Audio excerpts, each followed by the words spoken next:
उत्तर प्रदेश राज्य विश्वविद्यालय कर्मचारी महासंघ की प्रदेशीय कार्यकारिणी की बैठक लखनऊ विश्वविद्यालय के लोक प्रशासन विभाग के सभागार में आयोजित की गई।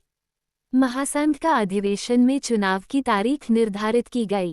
अधिवेशन संपूर्णानंद संस्कृत विश्वविद्यालय वाराणसी में होगा। परिचय के साथ बताइए क्या कहना चाहेंगे। मेरा नाम ब्रजभूषण मिश्र है। मैं उत्तर प्रदेश राज्य विश्वविद्यालय कर्मचारी महासंघ का अध्यक्ष हूँ। आज हमारे प्रदेश संगठन की कार्यकारिणी की बैठक है, जिसमें 4-5 हमारे ऐसे मुद्दे हैं जो आज हम लोग बैठ के निर्णय लेंगे। उसके बाद अगली कार्रवाई जो हम लोग आज निर्णय के उपरांत लेंगे उस पर हम लोग आगे अमल करेंगे। मुख्य मुद्दा हमारा है, अभी हमारे महामंत्री ने बोला कि जो 2010 से कार्यरत हमारे दैनिक दर कर्मचारी हैं, सरकार ने एक व्यवस्था दी है पूरे देश में आउटसोर्सिंग की, जो घातक है हम लोगों के लिए, हमारे कर्मचारियों के लिए भी घातक है, जो हमारे दैनिक दर वर्कर हैं उनके लिए घातक है। कारण उसके पीछे राज क्या है यह जान लीजिए पहले कि इससे मान लीजिए हमारी मोबाइल है, यहाँ से उठाकर यहाँ रख दी गई, तो अब ये रिस्पॉन्सिबिलिटी किस पर फिक्स की जाएगी। हम रेगुलर कर्मचारी हैं तो हमारे ऊपर रिस्पॉन्सिबिलिटी जब फिक्स की जाएगी तो हम उसके लिए अग्रसर होंगे, उस कार्रवाई उसको व्यवस्था देने के लिए कि मिल जाए। लेकिन आउटसोर्स का जो कर्मचारी हमारा है, जो 5,000, 6,000, 8,000 पे काम कर रहा है, वो तो लापता हो जाएगा कि चलो हम दूसरे जगह चले जाएंगे। तो रिस्पॉन्सिबिलिटी फिक्स नहीं आप कर सकते उसके ऊपर, हमारे ऊपर आप रिस्पॉन्सिबिलिटी फिक्स करते हैं। लेकिन सरकार की ये जो मंशा है आउटसोर्स की, ये हम लोग उसकी घोर निंदा करते हैं। हम किन मुद्दों पर चर्चा हुई? अभी तक तो उत्तर प्रदेश राज्य विश्वविद्यालय के कानपुर, आगरा, बरेली, गोरखपुर, संपूर्णानंद संस्कृत विश्वविद्यालय, लखनऊ विश्वविद्यालय और मेरठ विश्वविद्यालय के हमारे प्रतिनिधि जो हैं वो आए हुए हैं, जो कार्यकारिणी के मेंबर्स हैं वो आए हुए हैं। बाकी लोग अभी कुछ मार्ग में ही हैं, लेकिन वो भी आ जाएंगे तो थोड़ी देर में।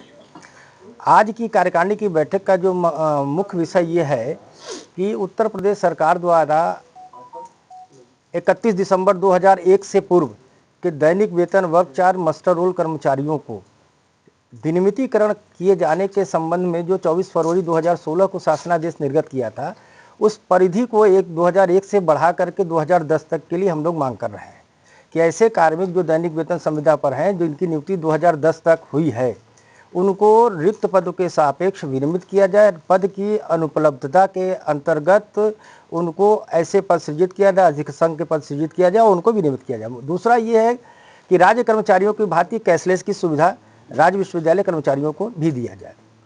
अवकाश नकदीकरण जो भारत के संपूर्ण प्रदेश के कर्मचारियों को मिलता है, चाहे वो नगर निगम हो, निकाय हो, स्वायत्तशासित संस्थाएं हो, प्योर गवर्नमेंट सेक्टर हो, सबको मिलता है। लेकिन उत्तर प्रदेश के राज्य विश्वविद्यालय कर्मचारियों को सेवानिवृत्ति के उपरांत अवकाश नकदीकरण, जिसकी अधिकतम सीमा वर्तमान समय में 300 दिन है, जो संरक्षित करते हैं कर्मचारी, वो अवरुद्ध है। इस संबंध में विभिन्न याचिकाएं की गई हैं न्यायालय में, न्यायालय के अलग अलग खंडपीठों में उसमें निर्णित भी हो चुके हैं। अभी एक याचिका में माननीय सुप्रीम कोर्ट ने निर्णय दिया है।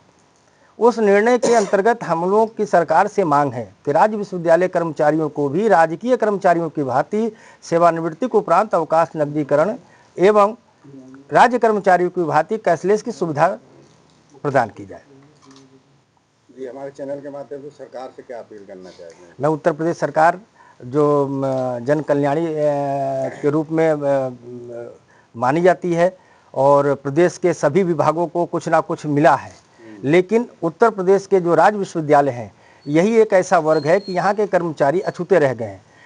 उत्तर प्रदेश के कई विश्वविद्यालय नैक द्वारा जो ग्रेड दी गई है, A++, A, B, कई ग्रेड मिली है। इन विश्वविद्यालय के कर्मचारियों ने इसमें बड़ा पहल करके उसमें सहयोग करके ये उपलब्धि प्राप्त हुई, लेकिन उनके कर्मचारियों को कोई भी सुविधा ऐसी नहीं मिली जिनको राजकीय कर्मचारियों की भांति उनको वेतन या परिलब्धियां सेवानिवृत्ति उपरांत मिलती हो। तो मेरी मांग है कि राज्य कर्मचारियों को दर्जा दिया जाए, विश्वविद्यालय कर्मचारियों को, उनको अवकाश नकदीकरण की सुविधा जो अवरुद्ध सरकार ने किया है वो उसको बहाल किया जाए, कैशलेस की सुविधा दिया जाए। दैनिक वेतन कर्मचारियों को 2010 तक जो नियुक्त हैं उनको रेगुलर किया जाए।